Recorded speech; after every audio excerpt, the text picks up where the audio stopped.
కబ్జాదారుల నుంచి తమ పార్కుని కాపాడిన హైడ్రాకు బాబానగర్ వెల్ఫేర్ అసోసియేషన్ కమిటీ సభ్యులు ప్రత్యేక ధన్యవాదాలు తెలిపారు.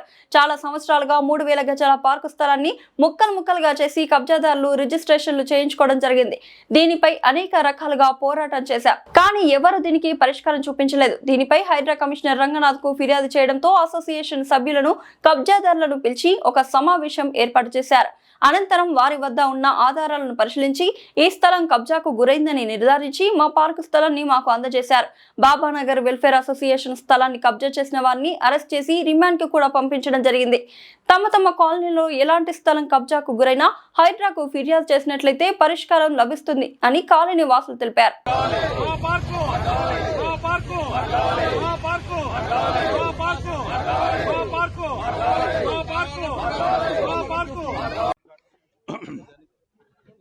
నాచారం సమీపంలో ఉన్నటువంటి మల్లాపూర్లోని బాబానగర్ కాలనీలో 3000 గజాలకు పైగా పార్కు స్థలం, అంటే పార్కుకు కేటాయించినటువంటి స్థలం 3 దశాబ్దాలకు పైగా కబ్జాలో ఉన్నది.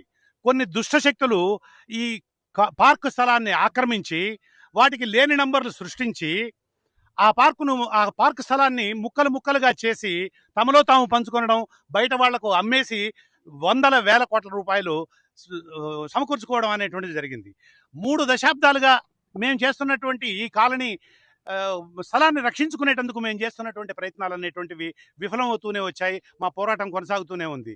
కానీ పార్కుని ఏ శక్తులైతే ఆక్రమించాయో వాళ్ళు రకరకాలైనటువంటి ఒక కులాన్ని, ఒక మతాన్ని, ఇలా రకరకాలైనటువంటి వాటిని అడ్డం పెట్టుకొని కాలనీలో ఉండేటువంటి వాళ్ళందరినీ కూడా భయోత్పాతానికి గురి చేసి, అంటే ఈ విషయమై పోలీసులకు కంప్లైంట్ ఇచ్చినా, అటు జిహెచ్ఎంసీ కంప్లైంట్ ఇచ్చినా, ఎటువంటి వారికి కంప్లైంట్ ఇచ్చినా కూడా వాళ్ళ మీద కులం పేరుతో చిట్టాడనేటువంటి కేసులు పెడతామని, ఇతరమైనటువంటి కేసులు పెడతామని బెదిరించడంతో కాలనీ వాసులు ఎవరూ కూడా ముందుకు వచ్చేటువంటి పరిస్థితి లేకపోయింది ఈ 3 దశాబ్దాల కాలంలో. అయితే 2024 అంటే 1.5 సంవత్సరం కిందట తెలంగాణలో ఏర్పాటైనటువంటి హైడ్రా అనేటువంటిది ఈ కాలనీ వాళ్ళకి చాలా ఒక వరంలాగా వచ్చింది. సుమారు 2.5 నెలల కిందట హైడ్రా దృష్టికి మా సమస్యను, అంటే మా పార్కు స్థలం కబ్జా అయినటువంటి విషయాన్ని హైడ్రా దృష్టికి తీసుకువెళ్లడంతో హైడ్రా కమిషనర్ రంగనాథ్ గారు మొత్తం ఇరుపక్షాల వాళ్ళని, అంటే అటు పార్కును ఆక్రమించినటువంటి వాళ్ళని, కాలనీ వాసుల్ని, వీళ్ళందరితో విస్తృత స్థాయి సమావేశాన్ని ఏర్పాటు చేసి పత్రాలను పరిశీలించి వాళ్ళ దగ్గర ఉన్నటువంటి అధునాతనమైనటువంటి సదుపాయాలు, కంప్యూటర్ల ద్వారా ఉండేటువంటి సదుపాయాలన్నింటినీ కూడా క్రోడీకరించి ఇది ఆక్రమణకు గురైంది అనేటువంటిది నిర్ణయం చేసి, ఎక్కువ టైం కూడా లేకుండానే 24 గంటల లోపలనే మొత్తం వాళ్ళ బలగాలతో దిగిపోయి మొత్తం పార్కును విముక్తం చేసి మొత్తం ఫెన్సింగ్ అంతా కూడా చేశారు. దీనికి సంబంధించి ఈ ప్రధానమైనటువంటి ఆక్రమణదారు అయినటువంటి బొట్టసాయిలు అనేటువంటి వ్యక్తిని అరెస్ట్ చేసి పబ్లిక్ ప్రాపర్టీని కబ్జా చేసినందుకు గాను అరెస్ట్ చేసి రిమాండ్కు పంపించడం జరిగింది.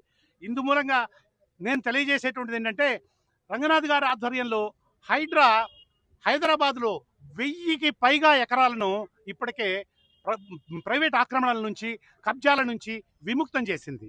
ఇందులో ఒక్కొక్కటి కూడా ఒక 100 కోట్ల రూపాయల ఖరీదు చేసేటువంటి స్థలాలు, అంటే 1000 ఎకరాలు, ఎకరం 100 కోట్ల రూపాయలు, అంటే 1,00,000 కోట్ల రూపాయల విలువైనటువంటి భూములను హైడ్రా విముక్తం చేసింది. ఇది చాలా చాలా చాలా గొప్ప విషయం. ఇంకా హైదరాబాద్లో అనేకమైనటువంటి చోట్ల నాలాలు, పార్కులు, చెరువులు ఇటువంటివి చాలా చాలా ఆక్రమణకు గురైనాయి. ఆయనకున్నటువంటి బహుశా వనరులు పరిమితం కావడం వల్లనో, బలగాలు పరిమితం కావడం వల్లనో అప్పటికే రెట్టించినటువంటి ఉత్సాహంతో రంగనాథ్ గారు చేస్తున్నారనడానికి మా కాలనీయే ఉదాహరణ. ఆయనను వ్యక్తిగతంగా పొగిడి దానివల్ల లబ్ధి పొందాల్సిన అవసరం ఎవరికీ లేదు.